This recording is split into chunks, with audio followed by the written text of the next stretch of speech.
Hey there, I'm Chief Meteorologist Stephanie Lauber. We are watching rainfall from Bertha moving into the Texas coastline, including right here in the coastal bend. Some neighborhoods are expecting nothing, while others could be seeing a good downpour. I'll walk you through it ahead. I'm Jacob Daniels, and good news for one of Corpus Christi's main water resources, Choke Canyon. The reservoir is rising, and coming up, I'll tell you how much and when you can expect it. Thank you for joining us on Chris 6 News. I'm Clara Benitez Cortez. Here's a look at what we have been following across the coastal bend. Now, your neighborhood weather forecast. Hey there, I'm Chief Meteorologist Stephanie Lauber. We are going to be talking about something a lot of people have been wondering. Where is the rain? Right now, this is our view over downtown, and it is a pretty dreary one at that. So as we head through the rest of tonight, aside from some showers, this is about it. We don't have a whole lot else going on. 77 the temperature right now, dew point at 73 degrees. Humidity is up. Where we were dry and at near record heat, in Corpus Christi's case, breaking the record.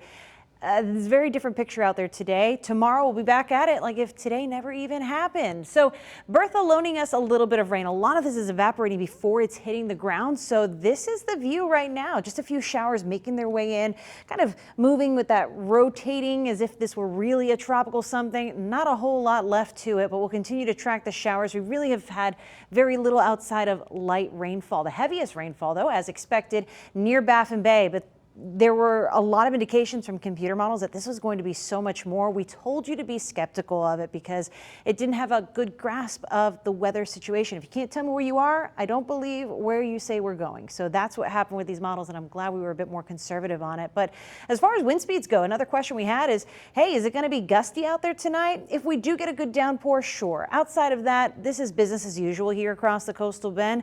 So we'll be tracking what goes on through the rest of tonight, and I'll bring you that forecast ahead. I'm your neighborhood news reporter, Jacob Daniels, and after days of historic flooding in the Texas Hill Country, all that water is finally making its way down the Frio River into the Choke Canyon Reservoir. According to the latest estimates, Choke Canyon has gained about 225,000 acre-feet of water, a jump of 34%. Here at this flood valve, you can see the water is rising. So far, we've came up about 2.5 feet from 179 up to 181. Forecasters say there's more on the way. The National Weather Service has issued a flood warning for the Nueces River near Three Rivers in Live Oak County, forecasted to hit 33.7 feet by Tuesday. That's moderate flood stage and close to major. At Choke Canyon State Park, Superintendent Jose Uribe took me out to the 75-acre lake inside the park, which had been dry for months, as you can see from our previous story covered by Chris 6. Now it's filling back up. There's about 19 to 20,000 CFS of water coming into the lake.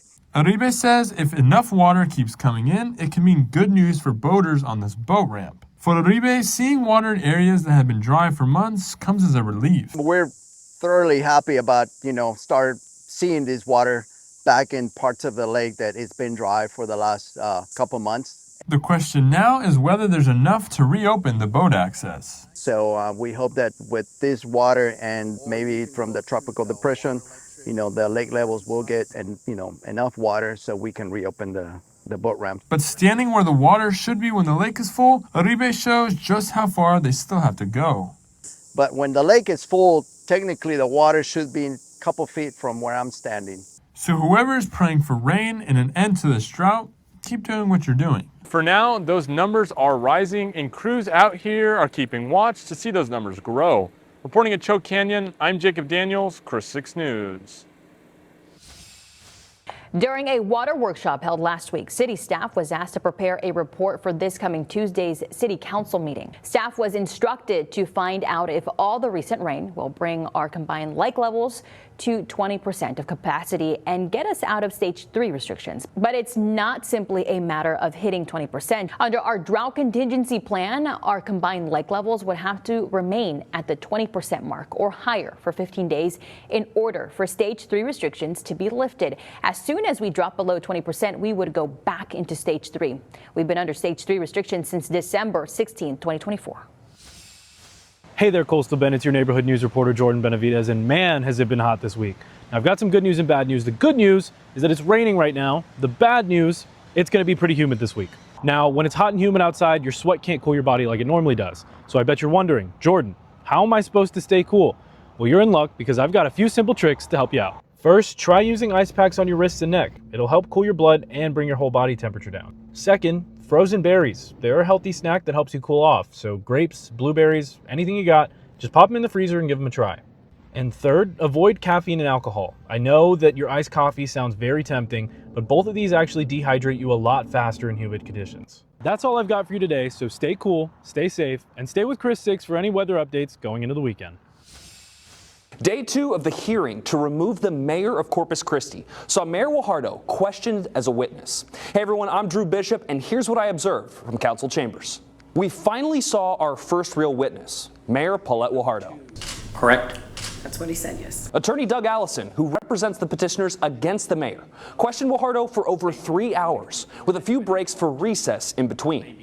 He recounted the timeline of the Homewood Suites hotel project, from its early proposal involving developer Philip Ramirez to its approval through different sectors of local government, and the altered FEMA document that has led to petitioners pushing for the removal of the mayor for incompetence and malfeasance. A turning point in the hearing was when Allison cited testimonies from City Manager Peter Zanoni and former Assistant City Manager Heather Holbert. The mayor, who said she agreed with CCPD's investigation that the document was tampered with, said she did not think Zanoni or Holbert were qualified to speak on the matter. Do you agree with Peter Zanoni's statement that the document was tampered with?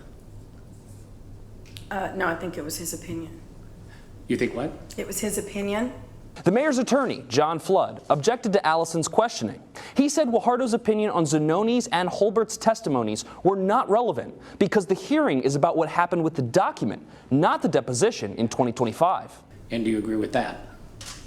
Do I agree with what she's testified to? I'm not. Objection relevance. It's just not relevant whether or not this witness agrees with another person's testimony in 2025. Allison was then asked to defend his questioning. Which have to do with her malfeasance, with her incompetence, quite frankly. City Council ruled in favor of Allison, allowing the questioning to continue. Do I hear a motion from this council to overrule or not? I have a motion and a second. All in favor say aye. Aye. All opposed say nay. Nay. Thank you, Mr. Allison. Thank you. This was just one small portion of the day-long hearing. The proceedings will come back to City Hall on August 6th, where Flood will begin questioning his witnesses. Reporting for Chris 6 News, I'm Drew Bishop.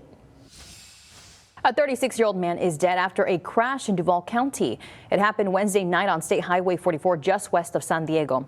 Adam Chapa stopped his truck to turn into County Road 338. Another driver failed to control her speed. She hit his truck from behind.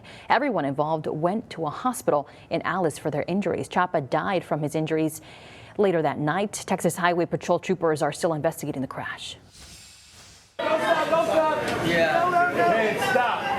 If you thought competition at the World Cup was tough, it was nothing compared to the 13th Law Enforcement Torch Run Rib Eating Contest. Our media team included Brian and Michelle Hoffman and our secret weapon, Caja Telemundo anchor Nina Martinez. Now, other teams included area first responders. The Corpus Christi Fire Department won this year's contest. The Rib Eating Contest was held at the Texas Roadhouse and helps raise money for Special Olympics. Texas Roadhouse says it's their way of giving back to the community and more. Not only give back to the community, give back to Special Olympics, partner with multiple partners across the state, and really make an impact, not just in our location. The rib eating contest also kicks off the Tip a Cop event tonight at the Texas Roadhouse. All donations collected go directly to benefit local Special Olympic athletes. Tip a Cop runs until 9 p.m. Hey everyone, it's Jada Strayer. I'm getting ready to head out to Texas Roadhouse. Now, there are very few things in life that are better than a Texas Roadhouse roll. But one thing that is Tip a Cop. If you aren't familiar with what it is where our officers trade in their badge for an apron in order to raise money for the local Special Olympic athletes. I'm gonna head out, speak to officers as well as athletes about what this means, and also speak to community members about the impact they're making. I'll keep you updated. We're watching Chris 6, a part of the Scripps News Group. Let's go,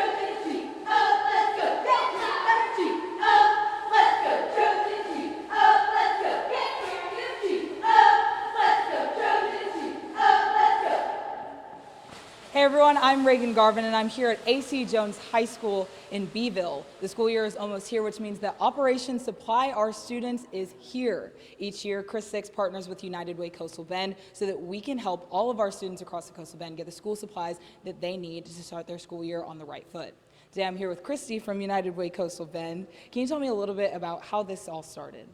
This started about 3 decades ago. And there was a need in the community for kids to be supported with additional school supplies. We all know what it was like our first day of school, and we're excited to come to school to see our friends, to see the teachers that we've missed over the summer in the school programs. The last thing we want to worry about is if we're going to have a notepad or school supplies, and this is where we're here to support the kids. Absolutely, and can you tell me a little bit about the importance of Operation SOS? It's important in the community because it pulls us all together. It helps everybody realize, and the kids most importantly, that the community backs them in what they do. We support them in their education, and it lets them know that they're important to us. Absolutely. And can you tell me, I know this has grown to like a huge magnitude. Can you tell me a little bit just about how many lives you guys have been able to touch so far? It's exciting. It's grown throughout the years, and this year we're able to help over 20,000 kids in the Coastal Bend. That crosses over 10 counties and 43 different school districts. That's amazing. Well, thank you so much. Thank you. If you want to help with Operation SOS, you can donate. Just text SOS to 91999. Again, that's SOS to 91999. Or you can go to uwcb.org and donate there. All right, back to you guys. Here's what's making news today in the Lone Star State. A trial date is now set for the man accused of killing 6 people in Texas. Authorities say Shane James killed his parents in San Antonio in late 2023.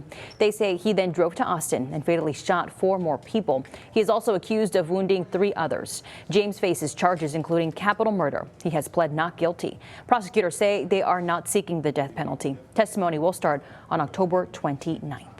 Kerrville homeowners are demanding more help nearly a week after devastating floods. Many residents packed an emergency meeting at City Hall. They want to know how to rebuild their lives. Now, their homes were completely swept away. Mayor Joe Herring just extended the city's disaster declaration indefinitely.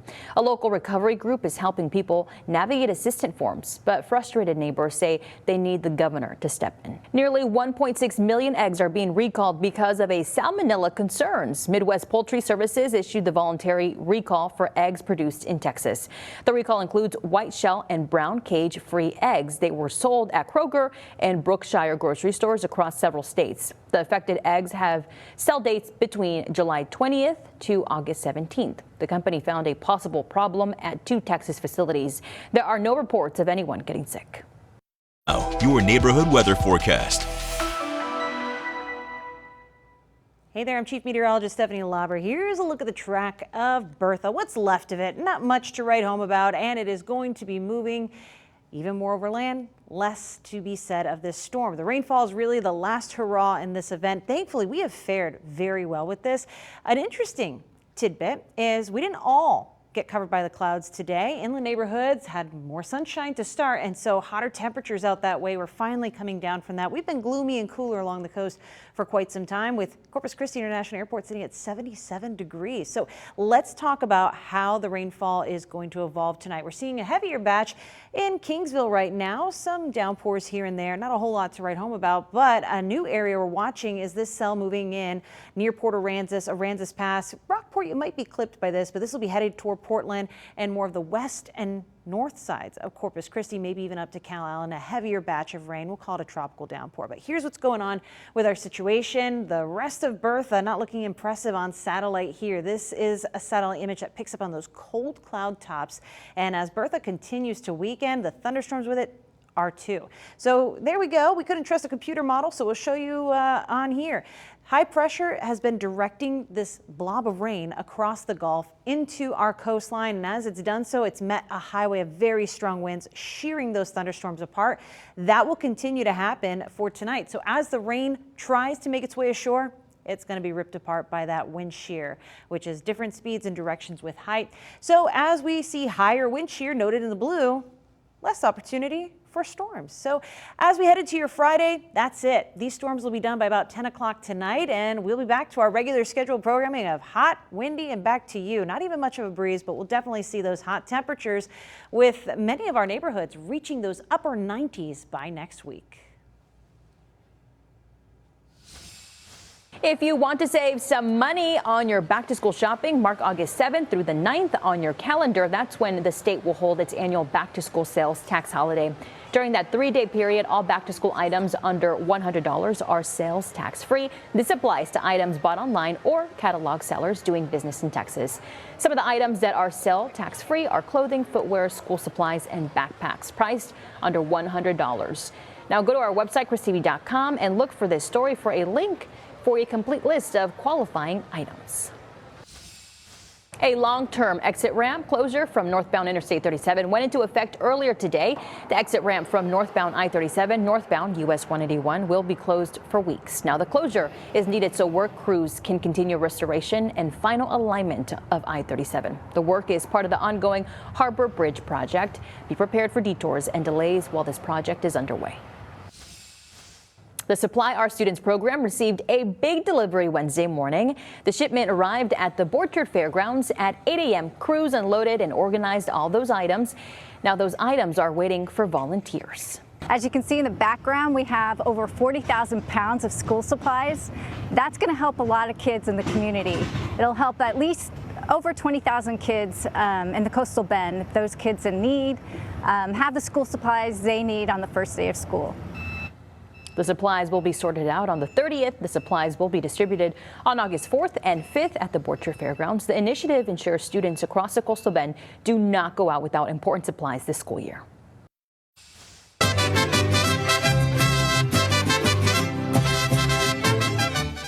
Well, dancers are stepping to the beat this week at the Antonio Garcia Center, all while helping students pay for college. It's all a part of a 4-day cultural dance workshop where you can learn everything from folklorico to salsa. The event celebrates culture while raising money for a very personal cause. We've been doing this here for about 10 years here at the Antonio Garcia Center. It's in memory of Tasha Marie Silva, who happens to be my daughter, that battled cancer, and she's been gone for about 21 years. She was an advocate for dance, cultural, and education. This weekend, the organization will award its 20th and 21st scholarships to 2 local high school graduates. The workshop runs through Sunday at the Antonio A. Garcia Arts and Education Center. 2021, Agnes Street. That is the location. Kids 6 and up can register in person starting at 8 in the morning. Now, your neighborhood weather forecast. All right, here's a look at the radar once more. We're watching 2 areas where the rainfall is a little more substantial. The first one catching your attention. We'll talk about that in a second. The second near Kingsville and the Bishop Driscoll area. This could be bringing some rainfall to Ben Bolt, so keep an eye on that. This isn't particularly heavy rainfall, but it's a good drink of rainfall out along the 77 corridor heading west. Now, as we kind of take a look at the radar across Nueces, San Patricio, and the bays here, that's where we're going to be seeing this big batch of rainfall moving on in toward Portland Gregory, out toward Corpus Christi's west side, and eventually likely into Calhoun. This is some heavier rainfall to watch out for, and we'll be tracking it for you as we head through the rest of tonight. But like I said, this rainfall will be wrapping up as we go through the rest of tonight. We'll bring you those updates on our social media pages and right here on Chris 6 as the last of our rain chances associated with Bertha continue on this evening. But thankfully, looks like this forecast has really benefited us. Well, that's all the time we have for now. Thank you so much for watching Chris 6 News. Have a great night.